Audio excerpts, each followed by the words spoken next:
여러분 다시 만나 뵙게 돼서 반갑습니다. 첫 방송 때에 제가 수염을 기르고 나와 가지고서 여러 가지 여론들이 있었습니다. 어떤 분들은 수염을 기르는 게 좋게 보인다. 어떤 분들은 수염을 기르는 게 좋지 않다. 그래서 두 사람들의 의견들을 수렴해서 오늘은 수염을 좀 짧게 깎고 나왔습니다. 여러분 지금부터 이제 제가 5번 강의를 할 터인데 주제는 변화의 공식이라고 하는 주제로 말씀을 드리겠습니다. 계절이 바뀌면 자연은 자연히 변화에 잘 대처를 하고 또 우리들도 역시 계절에 따라서 옷을 잘 갈아입지요. 그런데 문제는 우리의 인생에 있어서는 변화를 잘 대처하지 못하고 살 때가 있다는 부분입니다.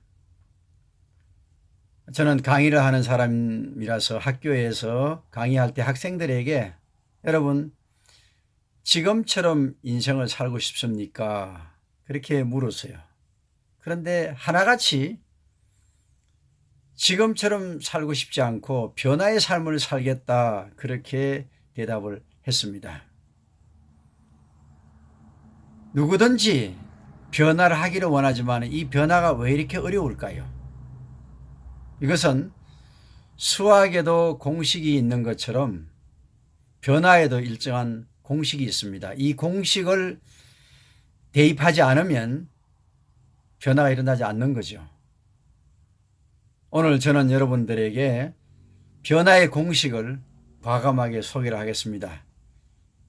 변화의 공식, 첫 번째는 자각 깨닫는 일이고 또 두 번째는 강력한 동기를 가져야 되는 일이고 세 번째로는 행동하는 일입니다. 첫 번째 공식, 내가 변화시키려고 하는 그 문제, 주제가 무엇인가를 확실히 알아야 합니다. 우리가 몸이 아플 때는 의사나 병원을 찾아갔지요. 왜? 아픔으로 인해서 고통을 겪으니까 고통을 해소해 보려고 그런 것이잖아요. 그래서 내가 변화하고 싶은 분명한 목적이 문제가 분명해야 된다. 그래야 답이 분명하다. 이렇게 말씀드릴 수가 있습니다. 그래서 요사이 각광을 받고 있는 마음 챙김, 즉 마인드풀이라고 하는 테라피에서는 알아차림을 굉장히 잘 강조하고 있습니다. 우리는 모를 때에 사실상 큰 죄를 지을 수가 있습니다. 그래서 무지가 죄가 될 수 있다 이렇게 말씀드릴 수 있죠. 만일 개구리 한 마리가 점점점 뜨거워져가는 물에 그저 감각 없이 그냥 있다 보면 결국은 그 개구리는 삶겨 죽게 되겠죠. 제가 알고 있는 지인 한 분은 항상 저에게 이런 말을 했습니다. 가슴을 자꾸 만져보라고 그래요. 가슴이 딱딱하지 않는다고. 실제로 딱딱했어요. 그러다가 몸이 좀 아파가지고서 이제 병원에 가서 결국은 목요일 날 이제 이분은 정밀 검사를 받게 돼 있어요. 그런데 정밀 검사도 받지 못하고 화요일 날 이 세상을 떠났습니다.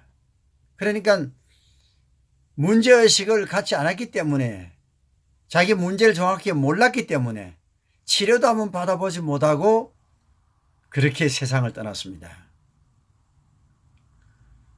두 번째 변화의 공식은 강력한 동기를 가지는 일입니다. 변화에는 강력한 동기를 가지고 있어야 됩니다.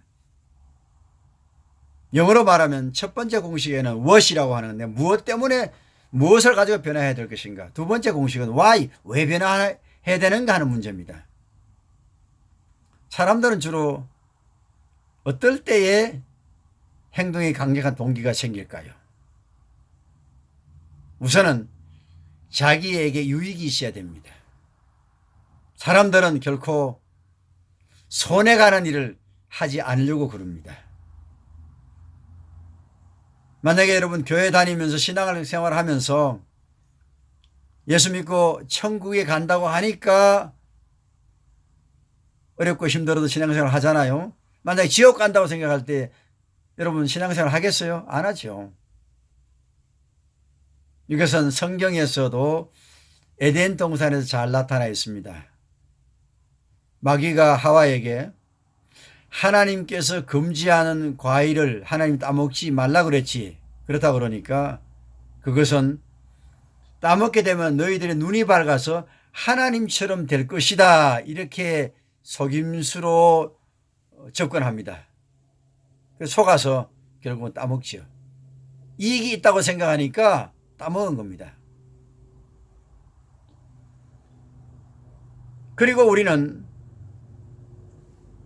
어떤 강력한 행동의 동기가 의미를 발견했을 때도 가능합니다.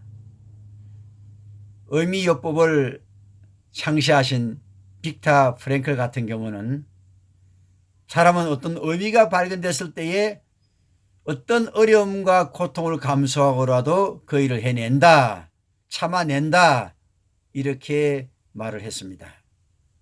그리고 필자는 상담가로서 때로는 부모들을 상담할 때는 부모들에게 이렇게 동기를 끌어냅니다. 여러분들이 지금 이 문제를 해결하지 않고 또 치료하지 않으면 결국은 여러분의 자녀들이 희생당할 것이다. 자녀들이 고통을 당할 것이다. 효과가 있습니다. 또한 자녀들을 상담할 때는 여러분들이 이 문제에 대해서 해결하지 못하게 되면 결국은 부모님들이 심한 고통과 어려움을 당할 것이다. 그럴 때에 강력한 동기를 주어지는 것을 보게 됩니다. 세 번째로는 행동입니다. 사실상 변화에 있어서 가장 어려운 게 이 행동하는 부분입니다. 저는 가끔씩 이런 말을 합니다. 백문이 불여일견이다. 이 말은 뭡니까? 100번 들어도 한 번 보는 게 낫다. 저는 좀 더 확대해 가지고서 백견이 불여일행이다. 이 말입니다. 그러니까 100번 보는 것보다 한 번 행하는 게 낫다. 여러분 공식이 멋있지 않아요? 사실상 이 행하기 위해서는 어떤 본인의 의지와 강력한 어떤 동기가 주어져야 가능한 겁니다. 여러분 성경에도 홍해의 기적과 요단강의 기적이 양상이 좀 다르잖아요. 홍해는 하나님 능력으로 모세가 지팡이를 홍해에 내리쳤을 때에 바다가 갈라졌습니다. 그러나 요단강은 다릅니다. 시퍼런 물이 강물이 흘러내려가는데 제사장들이 물에 발이 담글 그 순간에 요단강이 갈라진 것입니다. 행동을 했을 때에 어떤 일이 일어났습니다. 그러니까 믿음의 강력한 행동이 필요한 것이죠. 보통 사람들이 이렇게 행동하기를 회피하고 두려워하니까 변화가 잘 되지 않습니다. 저는 한때 소설을 쓰고 싶은 꿈이 있어가지고서 대학에서 하는 계절 강의를 들었습니다. 그때에 소설학을 강의하는 교수님이 미국에서 오신 여류 작가였는데 이분이 수시로 강조하는 게 뭐냐 하면 Do not think, but please right now. 이 말은 무슨 말입니까? 생각만 하고 있지 말고 지금 당장에 쓰기를 시작하라 이거예요. Do right now. 예, 써라 그거예요. 지금도 저는 굉장히 가슴 깊게 새기고 있습니다.